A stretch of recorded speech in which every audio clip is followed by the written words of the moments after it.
Hey everyone, snow day again, so we're posting a video. Hopefully, um, this takes, I guess, and hopefully we get to do our exam on Thursday. Um, so yeah, I'll do it. Today we're going to be graphing secant and cosecant. So the first thing to remember, if I want to graph my secant function, well, I remember that secant of x is equal to cosine of x, right? So a good idea to help us wrap our heads around secant would be to look at the graph of cosine first. And the same thing for cosecant, right? Because cosecant is the reciprocal of sine,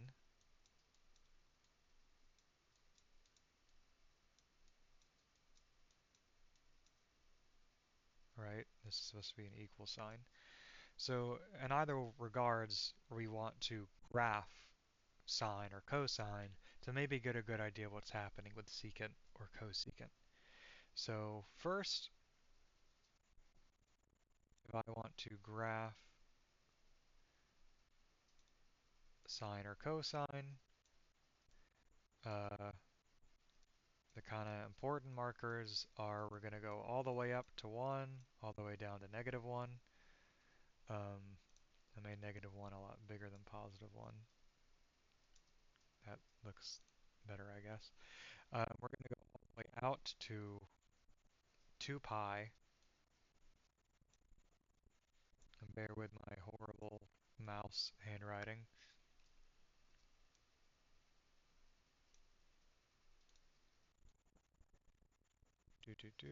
Fix that. Say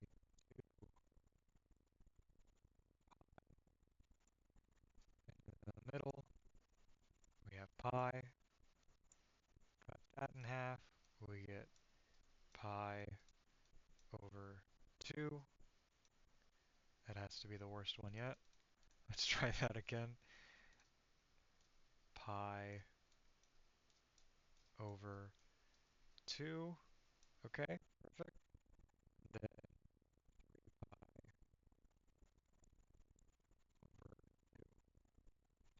right, so these are like, and of course 0 at the origin, but I won't mark that.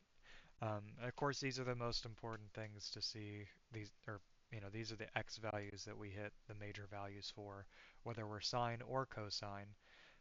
So let's do my graph of cosine first. So again, cosine starts at 1 and then goes to 0, goes to negative 1, back to 0, and back up to positive 1 at 2 pi. So this, I'm going to point out a couple of coordinates to us, right? I plug in pi, I get negative 1. I plug in 2 pi, 2 pi, very pathetic 2. I plug in 2 pi, I get positive 1, and 2 pi is coterminal to 0, so the same thing happens at 0. Cosine of 0 is positive 1 as well. However, cosine hits 0 at these two values, right? I plug in pi over 2, I get 0, and I plug in 3 pi over 2, I get 0 as well. 3, 3 pi over 2, and I get 0. Okay.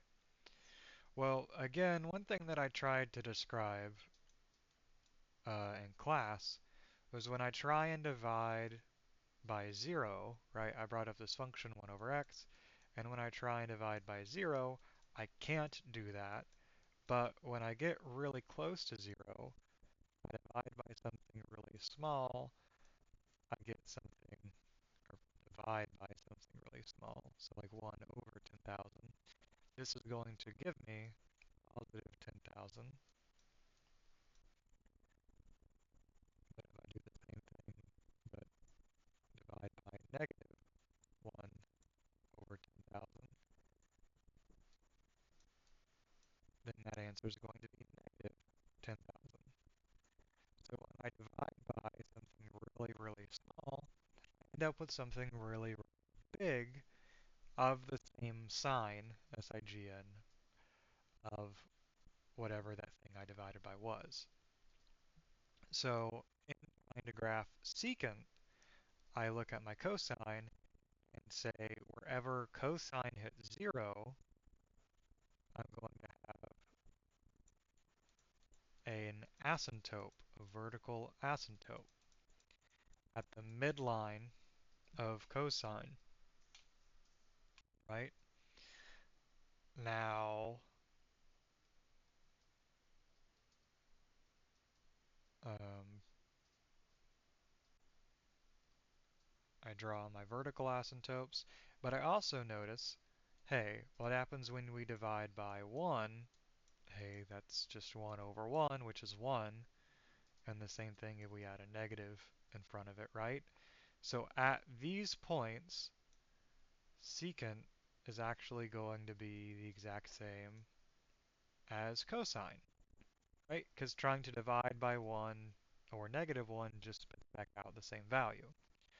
So we're going to touch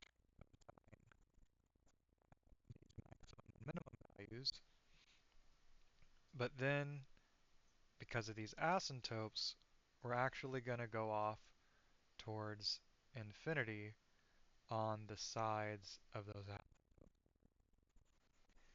But we're going to keep the sign, right?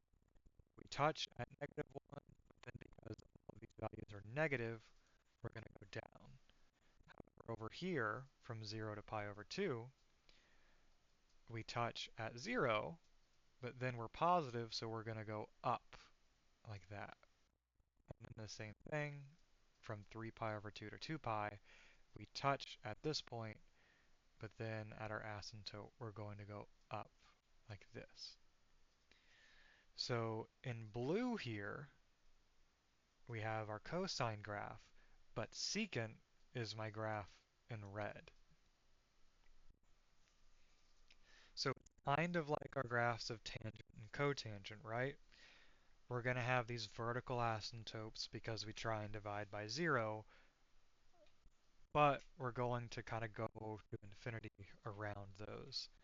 Now this is different than secant and cosecant because this is really like sectioned off, right? If I finished this shape right here, it would go up again and then have another vertical asymptote.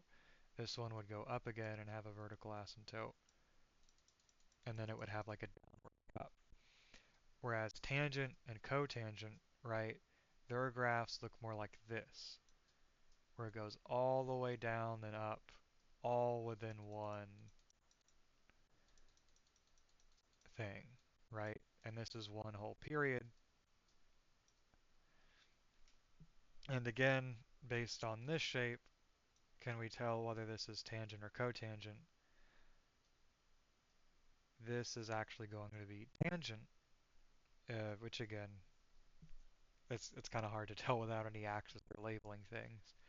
But the difference is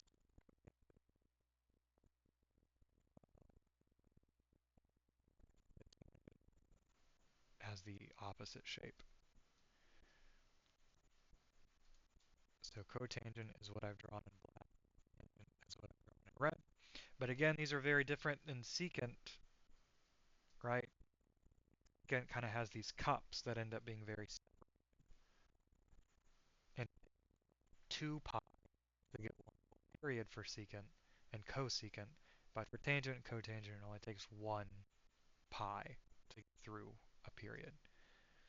Okay, so let's clean this up and do this again, but for cosecant. So we remember cosecant is, that was a horrible,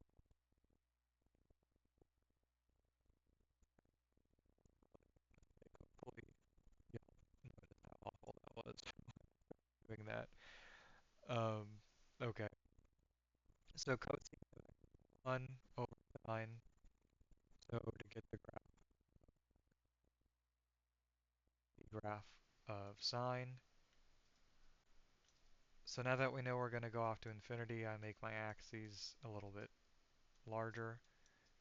The points worth marking are 1 and -1.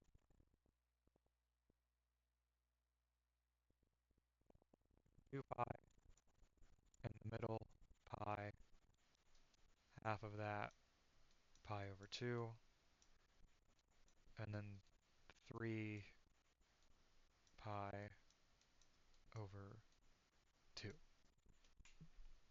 Okay, so sine, let's do this one in blue, starts at 0, goes up to 1, back down to 0, -1,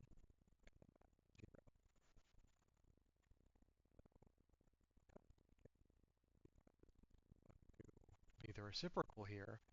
Every time we hit 0, we're going to have an asymptote, right? I can't divide by 0, so draw my dotted lines everywhere I have my midline, everywhere I hit 0.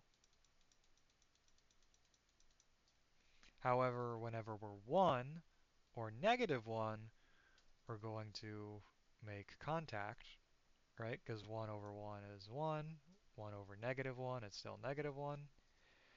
So our asymptotes say we're going to go off to infinity, but we're going to stay the same SIGN sign as we are, right? This graph is blue here. Uh, sorry, the blue graph is positive here. So when we divide by these positive numbers, we're still positive. So our graph goes up like that towards our asymptotes. But over here, our blue graph is negative. Sine is negative, so is cosecant. And we're going to go to negative infinity at both of these asymptotes.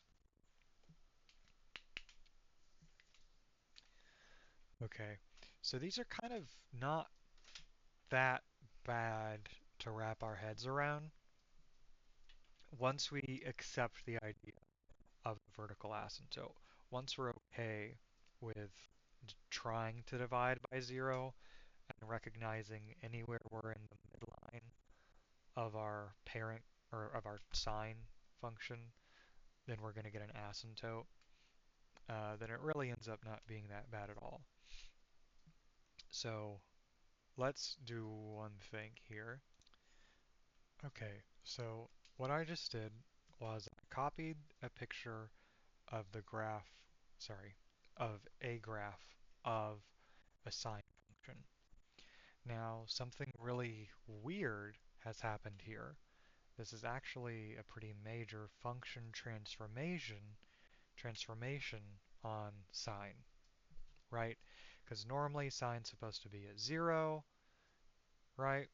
But that's not what's happening here. Sine has been lifted up some number of units, and notice here, we're starting not at 0, not at the origin, but at the point 2, 0.2. So there's also been a phase shift that's happened as well. So can we figure out, oh, that is erasing more than I thought it would. Can we figure out the graph of the corresponding reciprocal function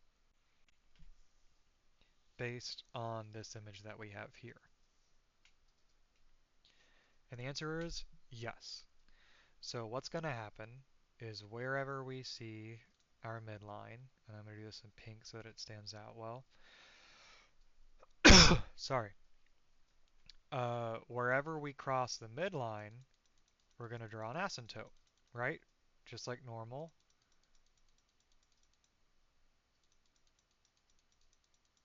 just like that. And now wherever we hit our maximum and our minimum, we're going to intersect it, and then we're just going to reflect our graph up just like before.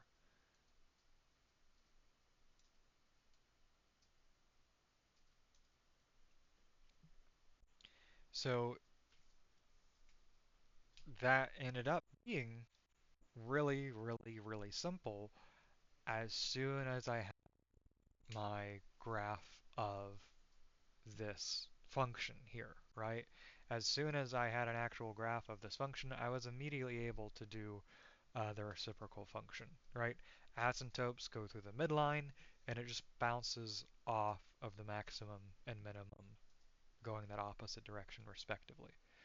So it turns out, and one more second, this is the source function, this is the parent function, 2 times sine of x minus zero point 0.2 plus 3. How can we see that? Well, I notice that I have a midline.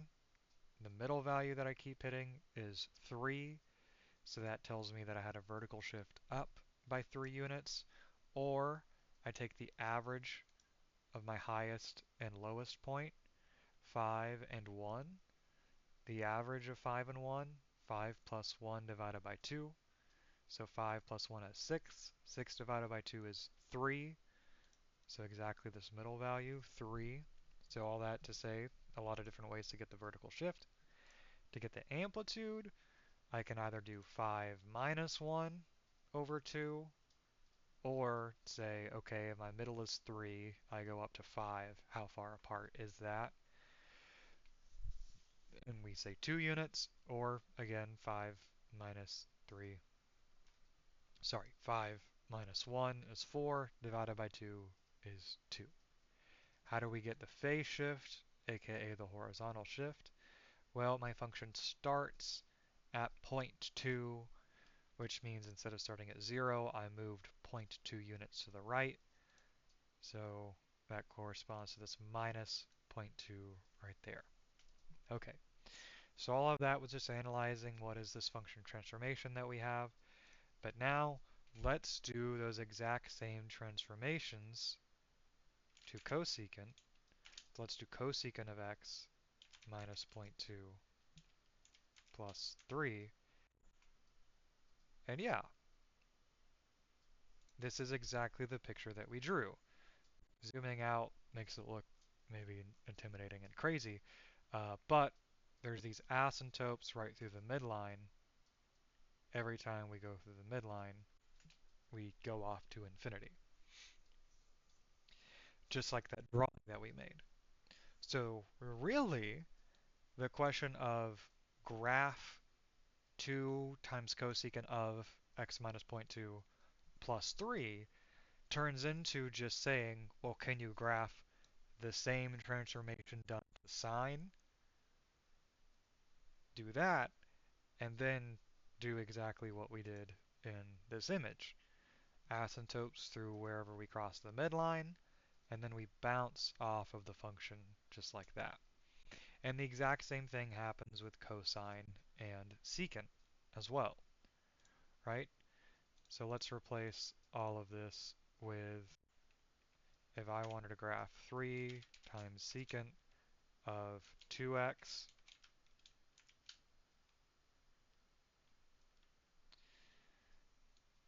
then this immediately makes that graph. But let's say that we hide it for now. Let's do 3 times cosine of 2x. Based on this graph, can I figure out what secant must look like? Well, yeah, every time I pass through the midline, I'm going to have an asymptote. And because our period would finish right after we go start at 1, go to 0, -1, 0, +1 again. But sorry for this 3 because we're multiplying by 3. Peak, middle, bottom, middle, peak again. We've completed one full period by just pi units. Now for secant, we just draw our asymptotes through the midline.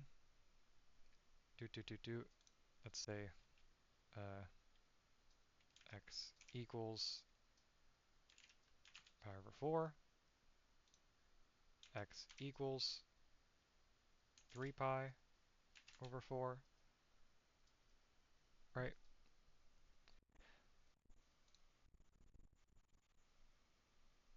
These are where my asymptotes are. These are the vertical asymptotes.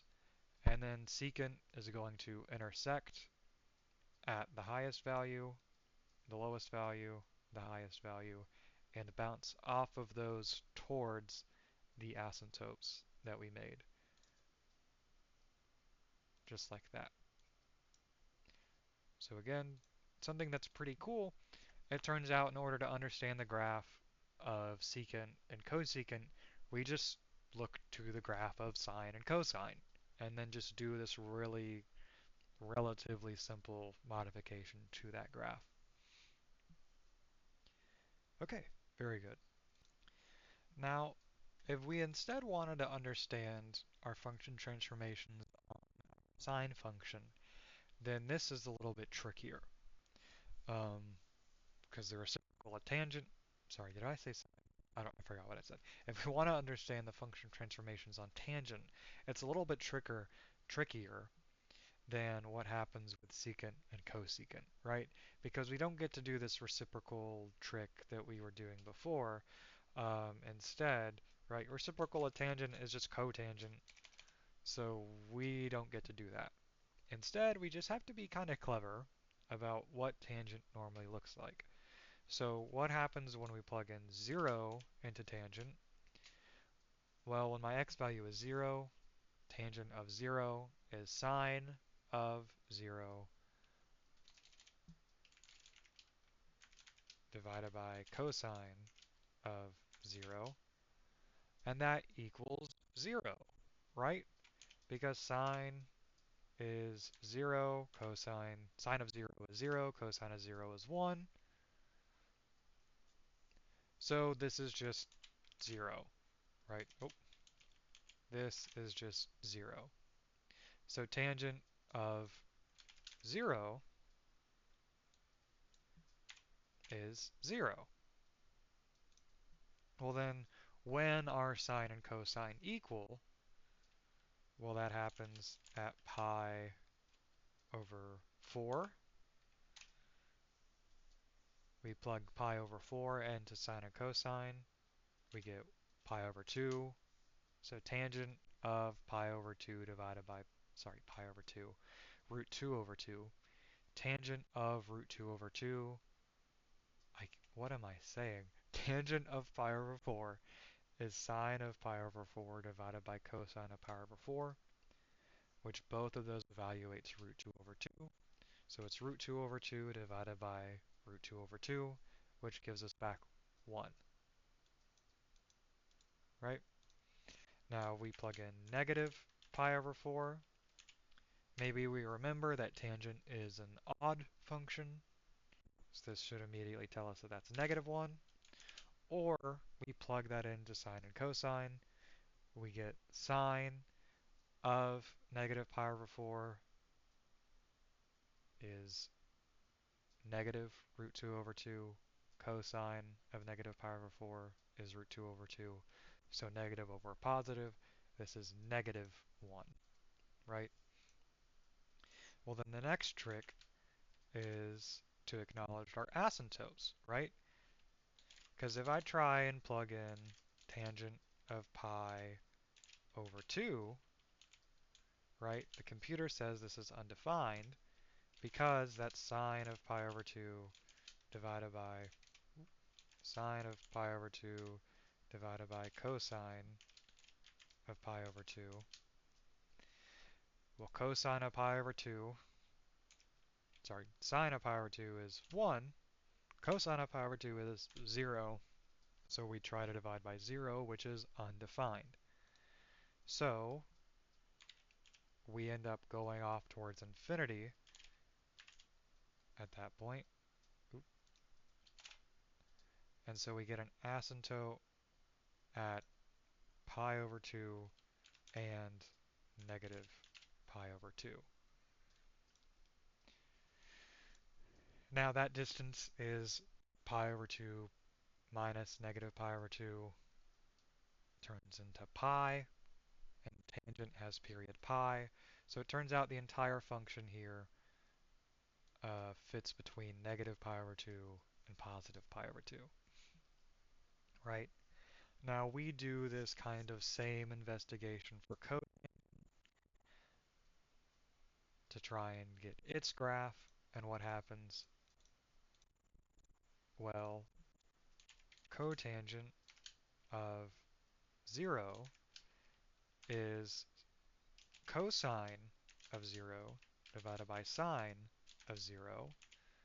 Well, cosine of 0 is 1, sine of 0 is 0, so right off the bat, cotangent is undefined. Right off the bat, we have a vertical asymptote at 0. Now, this happens again, right? Cotangent has period pi, so this is going to repeat itself after pi units. Well, if we go forward from 0 by pi, we just get pi. And so these are the asymptotes for cotangent. And when does cotangent hit 0? Well, that's saying when is cosine of x divided by sine of x going to be 0? Well, hey, that's really just saying we need 0 over something, which is saying when is cosine 0, and that happens at pi over 2.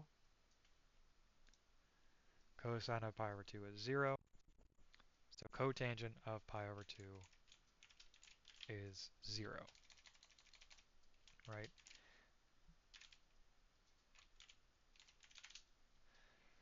So we hit 0 at pi over 2, and then we hit positive and negative 1 at pi over 4 and 3 pi over 4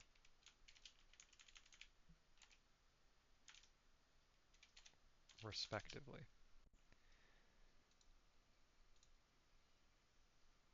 Okay,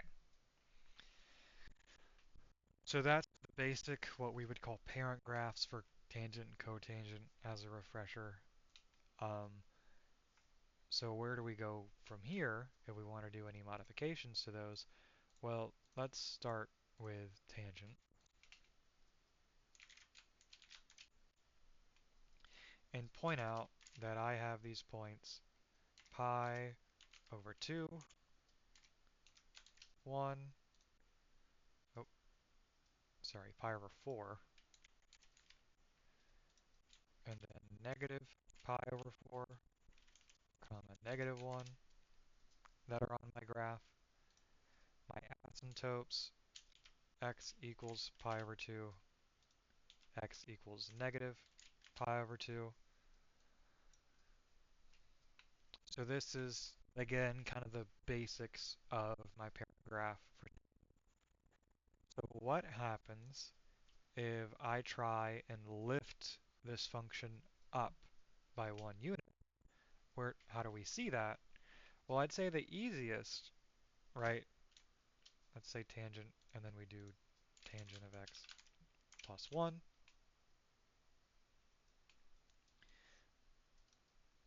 This is, okay. So the easiest thing to recognize is that all of our x values are going to stay the same, but our y values get pushed up by 1. So instead of having pi over 4, comma 1, we're going to get pi over 4. 1 plus 1 gives me 2. So it's going to move that point up 2 units. My negative pi over 4 is going to get shifted up. Well, negative pi over 4 is normally negative 1, so negative 1 plus 1, hey, that's 0, right? Well, then right at the origin, I normally plug in 0 and get 0, Well, now I'm going to plug in 0 and get 1. So I'm going to shift everything up 1 unit. Now, shifting up by 1 unit doesn't affect where my asymptotes are at, and in fact, we're going to positive and negative infinity. Those numbers are too large, adding 1 to do anything to, so truly the asymptotes are kind of untouched, but we see that these points that are kind of easier to pick out, 0, 0 gets sent to 0, 1, pi over 4 gets sent to 1 unit higher, negative pi over 4 gets sent to 1 unit higher, right? But again, what's the easiest thing to pick out? This weird middle point, negative 1 moved up by 1 unit to 0, that's not too bad. 1 got sent up to 2, that's not really too bad to track, but it's even easier to track the difference between 0 and however many units we move up, right?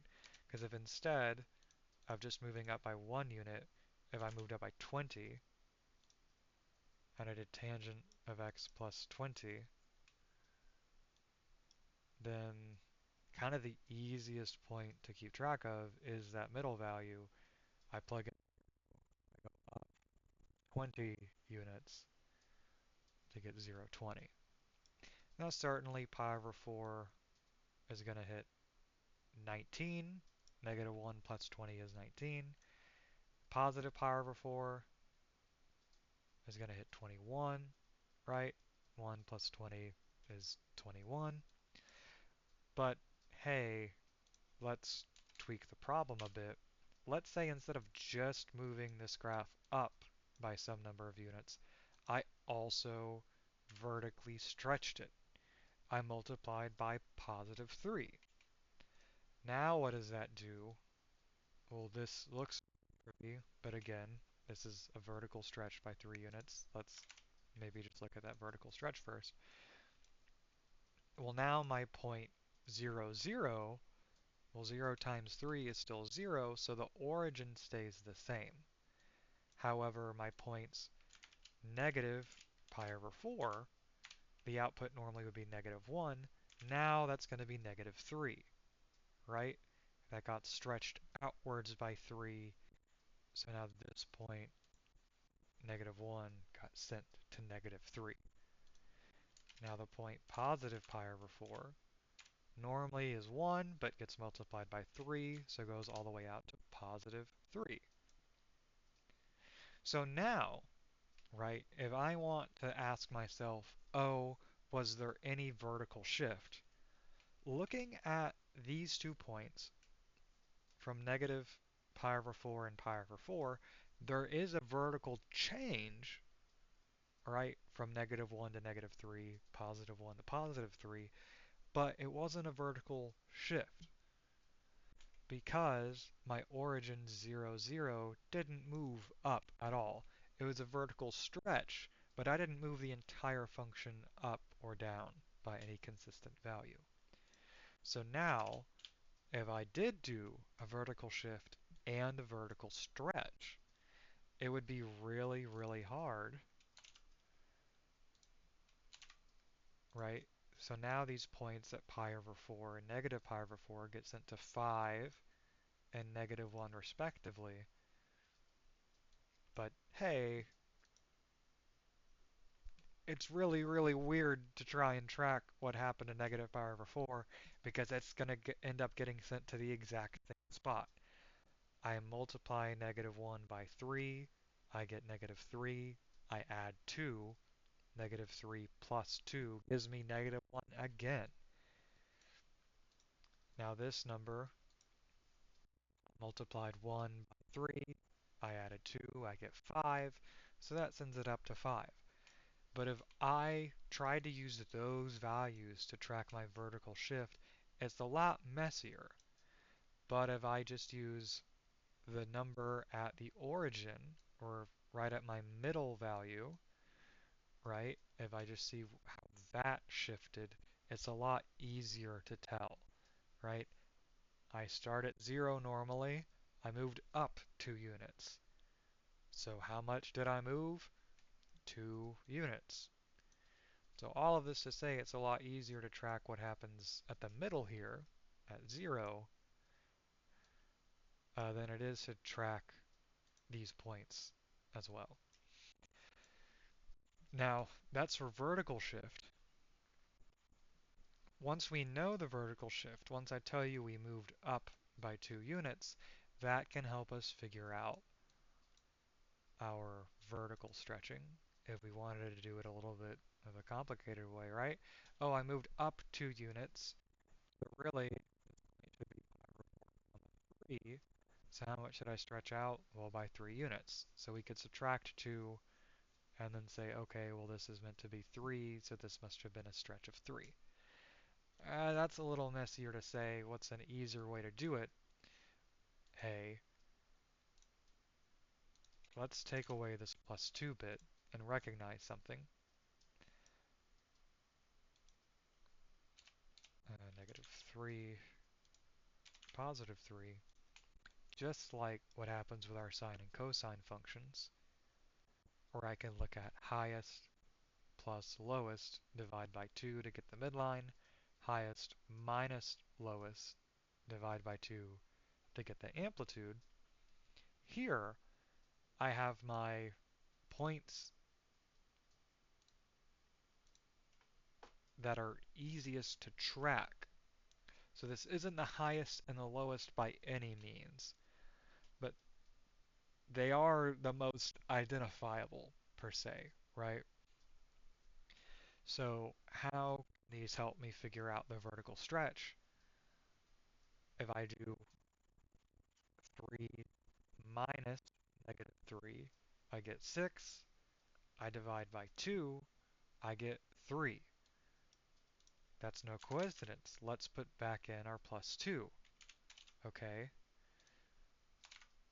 so now once we do our vertical shift and our vertical stretching, this point is 5, this point, or the y value is 5, the y value is -1. Take the difference, 5 minus -1 gives me 6. 6 divided by 2 is 3. If I did plus 10, point all the way up here is going to be 11. That point is going to be 9, right? Negative, that's going to be 9, or sorry, -3 plus 10 gives me 7. +3 plus 10 gives me 13. Yeah, okay, there we are. Now we do 13 minus 7. That's 6. 6 divided by 2 is 3.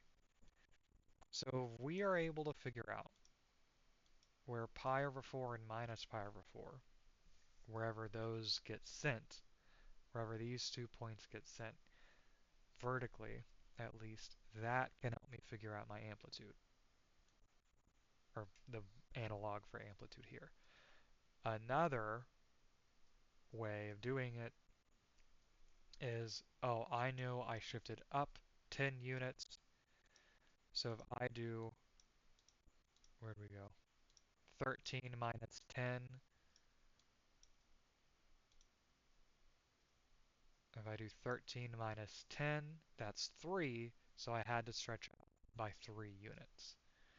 So if you know the vertical shift, you can take the difference and just kind of immediately see it. But if you don't know that you've done or what your shift was, then you can do larger y minus smaller y and divide by 2. As long as it's these 2 points that you know that you're looking at, right? Okay. Now, how can we identify the period of a transformed tangent function? Well, if I do tangent of 2x, what does that look like?